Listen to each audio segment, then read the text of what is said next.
شاف کا لفظ صحیح ادا نہیں کرتے، نماز شفا، نماز شفا، اس قسم کے الفاظ بولتے ہیں۔ لفظ شفع ہے، والشفع والوتر، اور شاف پہ جب سکون کریں گے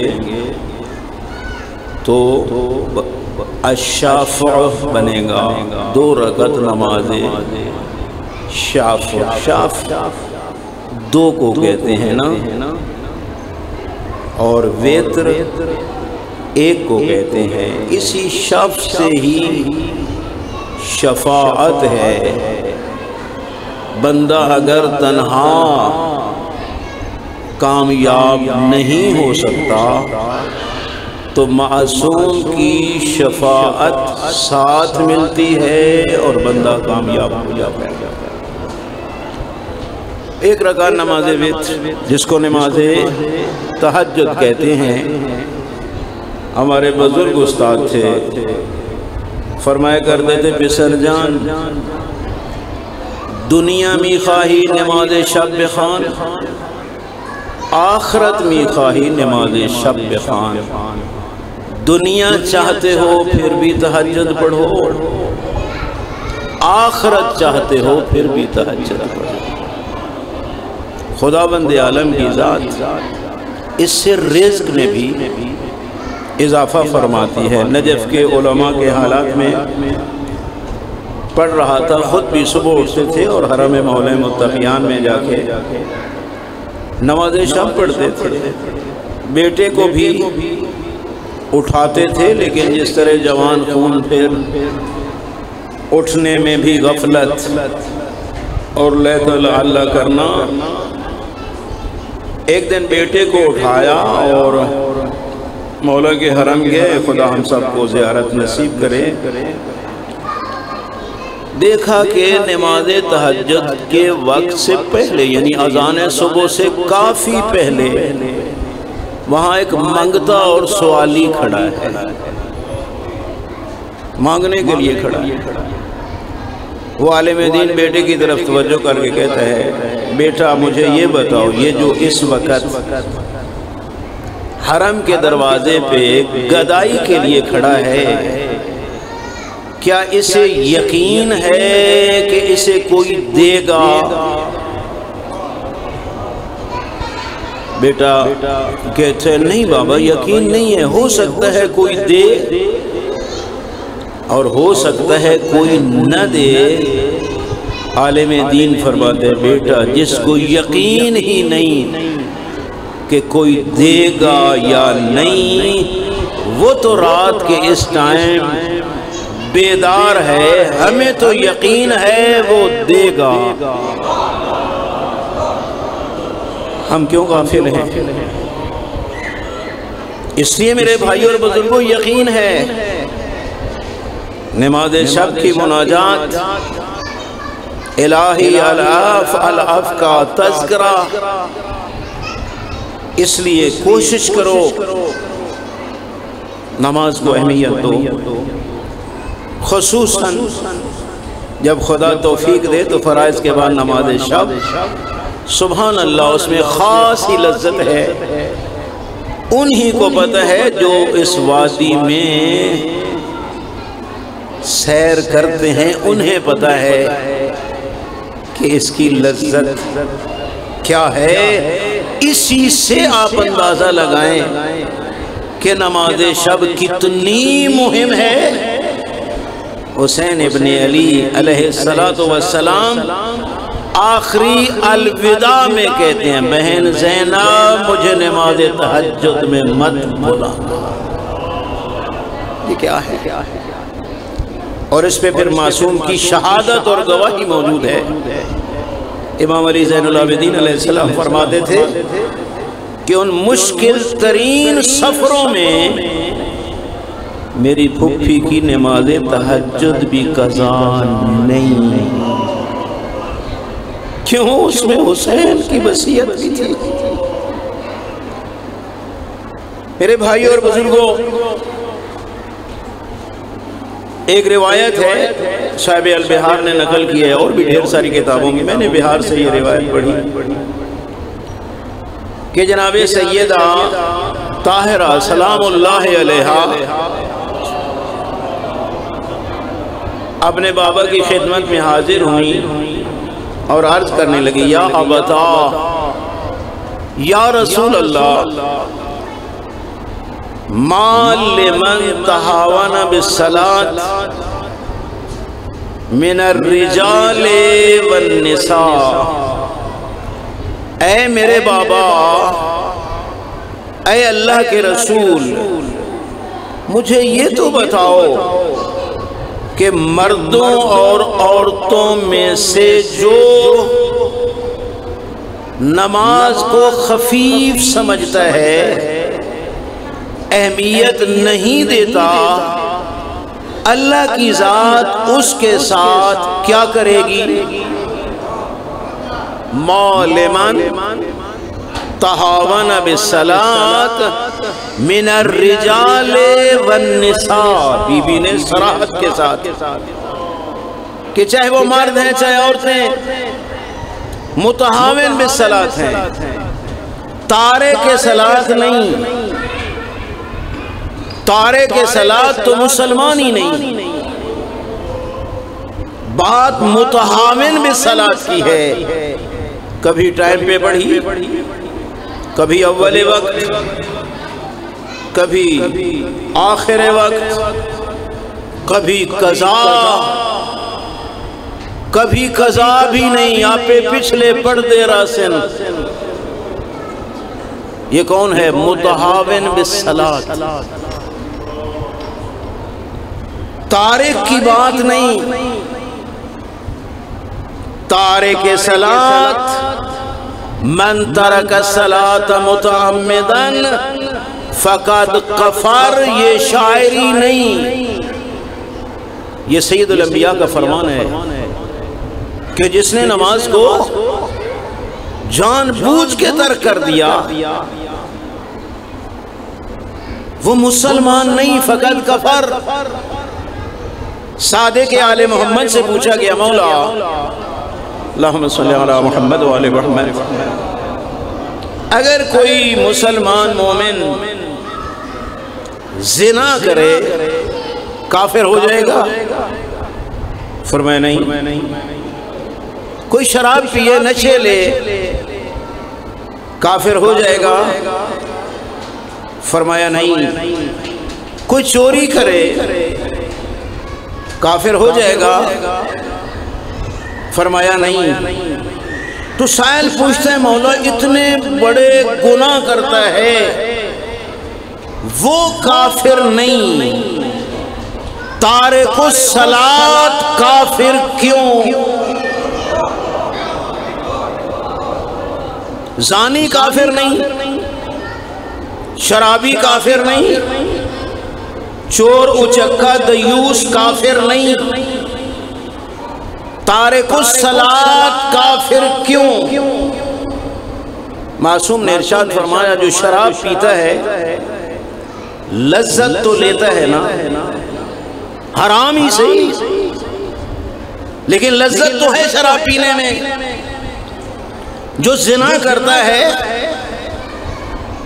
لذت تو ہے، حرام ہی صحیح،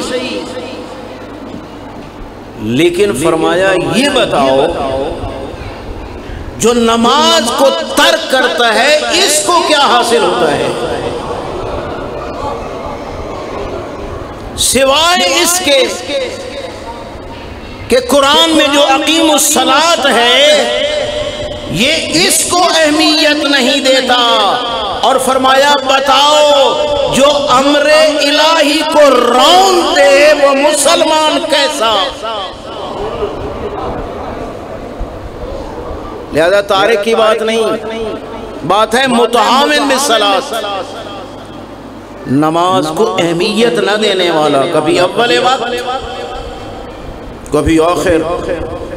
یقین کرو اول وقت کی بڑی اہمیت ہے۔ آیت اللہ بہجت رحمت اللہ علیہ بہت عظیم انسان. ان کی کتاب میں بھی ہے، سوشل میڈیا پہ بھی آپ نے دیکھا ہوگا. کسی نے سوال کیا کہ آغا جی کوئی ایسی بات بتاؤ کہ دعا قبول ہو جائے، دعا قبول ہو جائے، اس کا کوئی نسخہ دو. آغا بہجت فرماتے ہیں کہ میرے استاد سید علی قاضی، یہ سید علی قاضی رحمت اللہ علیہ آغا خمینی کے بھی استاد تھے، آیت اللہ بہجت کے بھی استاد تھے، آیت اللہ سید محمد حسین طباطبائی صاحب تفسیر المیزان ان کے بھی استاد تھے، بلکہ اوائل میں آغا خوئی رحمت اللہ علیہ کے بھی استاد تھے. اور میں ان کے حالات میں پڑھ رہا تھا کہ نجف اشرف میں آیت اللہ خوئی رحمت اللہ علیہ جب اوائل میں طالب علم تھے نا، اور سید علی قاضی کی محفل میں جاتے تھے تو سید علی قاضی کے ہاں ایک چادر ہوتی تھی جس کے اوپر سارے طالب علم بیٹھتے تھے. جب آیت اللہ خوئی تشریف لے آتے، حالانکہ اس وقت ابتدائی طالب علم تھے، سید علی قاضی خود اٹھ کے اس چادر کو دوہرا کرتے تھے، کہتے تھے خوئی تو یہاں بیٹھ.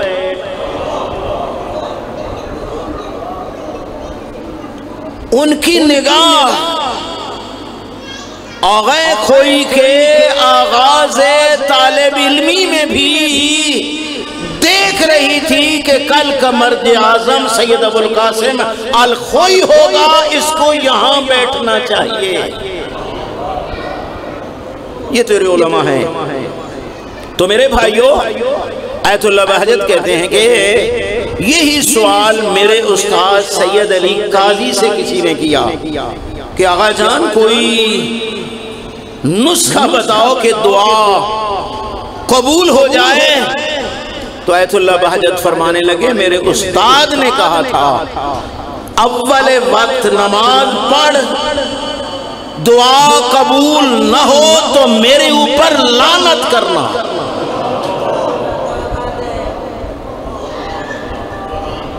آیت اللہ بہجت کہہ رہے تھے خیل عجیب ہے، کتنا اطمینان کہ اول وقت نماز پڑھو دعا مانگو. کیا روایات میں یہ بات نہیں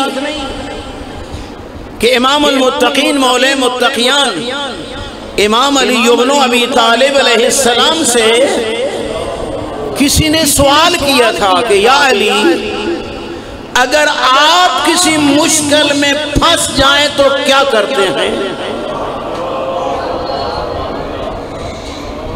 آپ پھنس جائیں. ویسے ہمارا تو شاید یہ سوال سننا ہی عجیب ہونے کہ مولا بھی مشکل میں پھنس سکتے ہیں. سوال کیا کسی نے مولا آپ مشکل میں پھنس جائیں تو کیا کرتے ہیں؟ فرمایا علی 2 رکعت نماز پڑھتا ہے، پھر دعا مانگتا ہے، مشکل آسان ہو جاتی ہے. اللہ اکبر یا رسول اللہ، اللہم صلی علی محمد و آل محمد. مول من تہاون بالصلاۃ، بابا جان جو نماز کو ویلیو نہیں دیتا، کبھی پڑھ لی کبھی نہیں پڑھی، کبھی ٹائم پہ کبھی لیٹ کبھی قضا، اللہ کی ذات اس کے ساتھ کیا برتاؤ کرے گی؟ جو روایت میں نے پڑھی اس میں سید الانبیاء نے فرمایا بیٹا ابتلاہ اللہ بخمسۃ عشر خصلہ، بیٹا اللہ کی ذات اس پہ 15 مصیبتیں نازل فرمائے گی. ستۃ منہا فی الدنیا، ثلاثۃ منہا عند الموت، ثلاثۃ فی القبر، وثلاثۃ یوم المحشر. بیٹا 15 مصیبتیں اس بدبخت پہ نازل کرے گا خدا کی ذات، جن میں سے 6 اس دنیاوی زندگی میں، 3 مرتے وقت، 3 قبر کے اندر، اور 3 مصیبتیں بروز محشر۔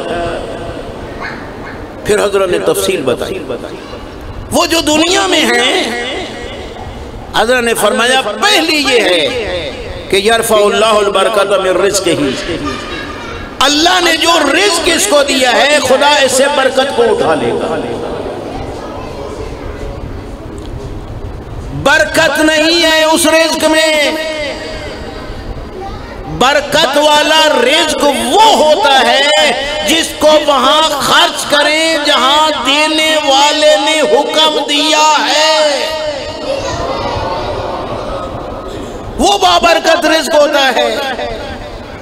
کسی یتیم کو، کسی مسکین کو، کسی بیوہ کو، کسی اور کارہائے خیر میں استعمال ہو، وہ رزق بابرکت ہوتا ہے۔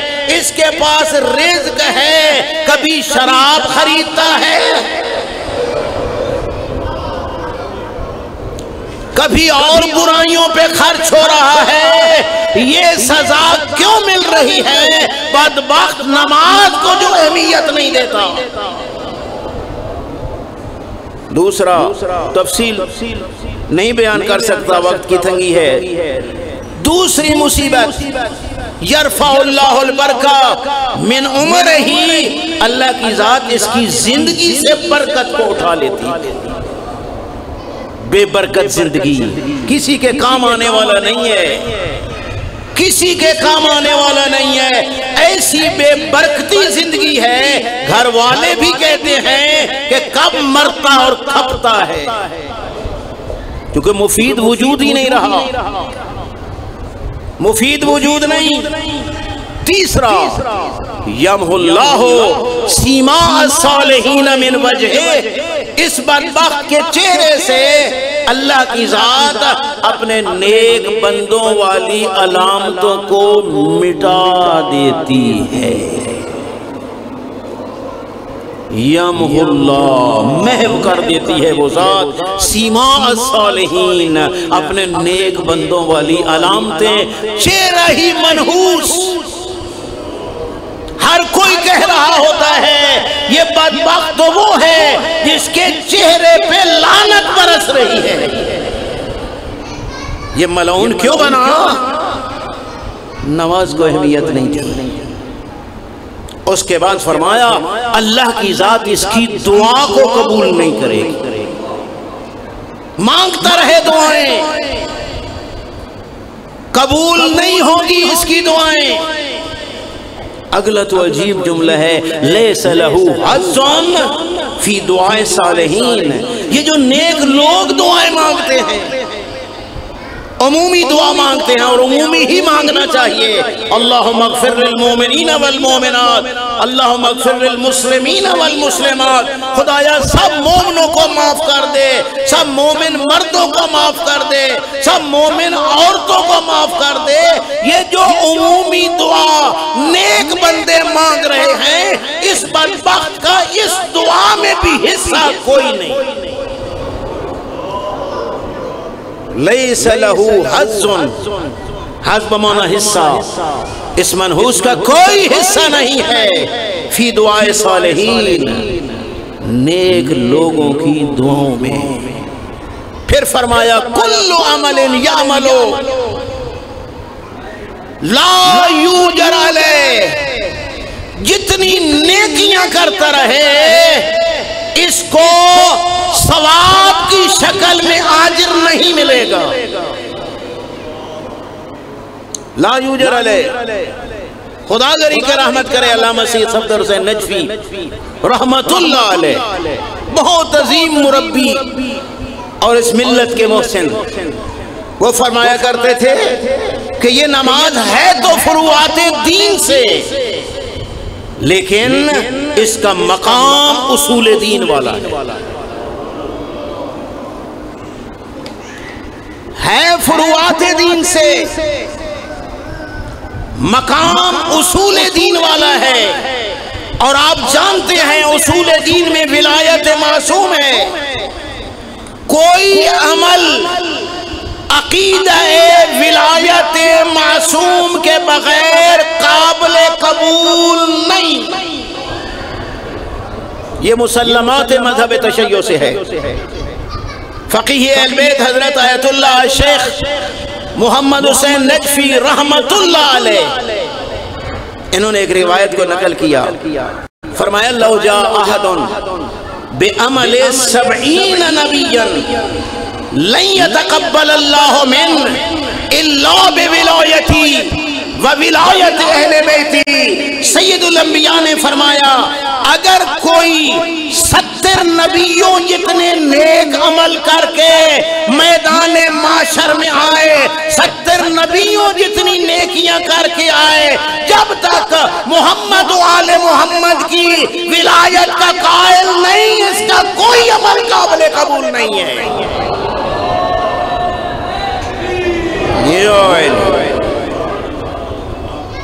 بے عمل 70 نبیا، 70 نبی ان جتنی نیکیاں کر کے آئے، نہیں یتقبل اللہ من، اللہ کی ذات ہرگز قبول نہیں کرے گی، اگر کرے گی تو پہلے اقرار کرے بے ولایتی و ولایت اہل بیتی، رسول اعظم کی ولایت کا قائل ہو جائے اور اہل بیت پیغمبر کی ولایت کا قائل ہو جائے گا، پھر خدا قبول کرے گا۔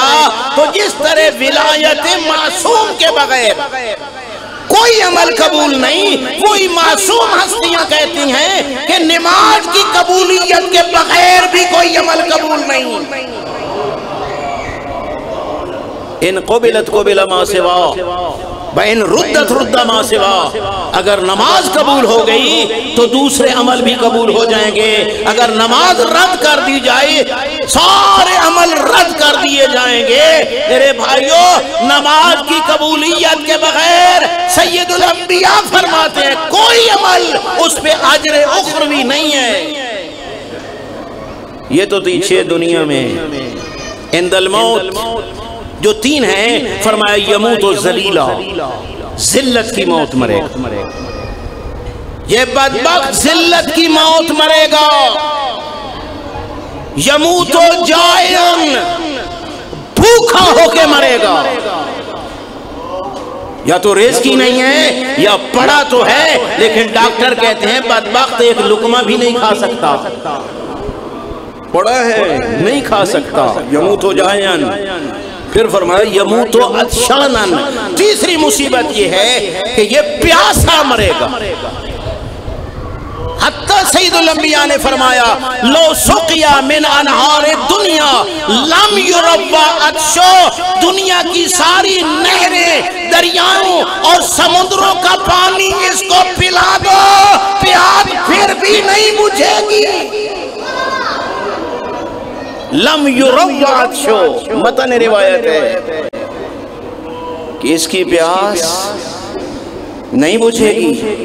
اما فی القبر، وہ جو 15 میں سے 3 قبر کے اندر ہیں، فرمائے پہلی یہ ہے کہ اس کی لاش کو جو وصول کرنے والا فرشتہ ہے نا، وہ فرشتہ رحمت نہیں ہوگا، فرشتہ عذاب ہوگا، فرشتہ عذاب ہوگا۔ وَنَفْسَا، خطبہ جمعہ میں ہم پڑھتے ہیں اور سنتے رہتے ہیں، وَنَفْسَا اذا اسلمن الاحباء الى الملائکۃ الغلاظ الشداد، آئیو میری جان تیرا بنے گا کیا جب تیرے ہی پیارے اپنے ہاتھوں سے تجھے ان فرشتوں کے حوالے کر رہے ہوں گے جو فرشتہ عذاب ہیں، فرشتہ رحمت نہیں ہے، فرشتہ عذاب۔ دوسرا فرمایا یزیق و قبرو، اس کی قبر تنگ ہوگی، قبر تنگ ہوگی، معنی کیا ہے میرے بھائیوں؟ روایات یہی کہتی ہیں، معصوم نے فرمایا دونوں پارٹ مل جاتے ہیں، پسلیاں چور چور ہو جاتی ہیں فشار قبر کی وجہ سے۔ یزیق و قبرو، اس کی قبر تنگ ہو۔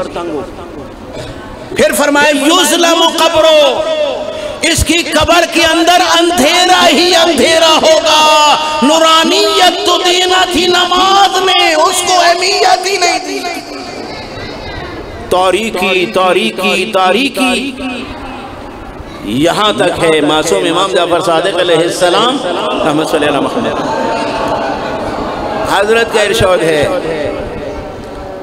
ارشاد ہے من احب ان یکون قبرہ وسیعا فصیحا فلیأت المساجد، اگر چاہتے ہو کہ تمہاری قبر وسیع ہو جائے، یہ دنیا میں اللہ کی مسجد میں بیٹھ کے اللہ کی نماز پڑھا کر، جہاں معصوم نے مرض بتایا ہے وہاں علاج بھی بتایا ہے۔ چاہتے ہو ان یکون قبرہ وسیعا فصیحا، کہ قبر تا حد نگاہ وسیع ہو جائے، فلیأت المساجد، مسجد میں جا کے اللہ کی عبادت کرے۔ اور چاہتے ہو من اراد ان یکون قبرہ منورا فلیتنور المساجد، جو یہ چاہتا ہے کہ قبر کے اندر نورانیت ہو، اللہ کے گھر میں لائٹنگ کا انتظام کر دے۔ روایت کا تیسرا حصہ بھی ہے جو اس روایت میں نہیں دوسری میں ہے، فرمایا جو یہ چاہتا ہے قبر کے اندر سانپ بچھو حشرات الارض نہ ہو، کیڑے مکوڑے نہ ہو۔ آپ جانتے ہیں تھوڑی دیر کے بعد کچھ دنوں کے بعد معصوم نے فرمایا یہی جو بدن ہے نا اقلت الدیدان و محاسننا، یہ حسن والی جگہ کو کیڑے کھا جاتے ہیں۔ چاہتے ہو کہ قبر میں یہ چیزیں نہ ہوں، فرمایا کچھ وقت کے لیے اللہ کے گھر میں صفائی کیا کرو۔ یہاں کچھ وقت کے لیے مسجد کو صاف کرو گے، خدا قیامت تک تمہاری قبر کو سانپ بچھو اور کیڑوں سے صاف رکھے گا۔ میرے بھائیوں، اپنے گھروں میں جھاڑو دیتے وقت تو شاید شرم آتی ہے، لیکن اللہ کے گھر میں جھاڑو دیتے ہوئے سر فخر سے بلند ہوتا ہے۔ سارے کہتے ہیں اے شاباش کتنا چنگا کام پیا کرتا۔ دنیا میں بھی نیک نامی ہے، برزخ میں قبر سانپ بچھیوں سے پاک ہو جائے گی۔ نسخہ بتا رہے ہیں صادق آل محمد۔ عمر میں نے کرنا ہے میرے بھائی۔ اس کے بعد فرمایا وہ 3 مصیبتیں جو میدان محشر میں آئیں گی، سب سے پہلا تو یہ ہے فرشتہ عذاب آئے گا، جہنم سے زنجیر لے کے آئے گا، اس کو اس میں جکڑے گا، منہ کے بل پھینکے گا، پشت کے بل نہیں، یُصِبُهُ عَلَى وَجْهِهِ، اس کو کھینچ کے لے کے جا رہا ہوگا، منہ کے بل گرا کے میدان معاشر میں کھینچ رہا ہوگا، وَالْخَلَائِقُ يَنْظُرُ إِلَيْهِ، معاشر کی ساری مخلوق دیکھ رہی ہوگی یہ جا رہا ہے مولانا۔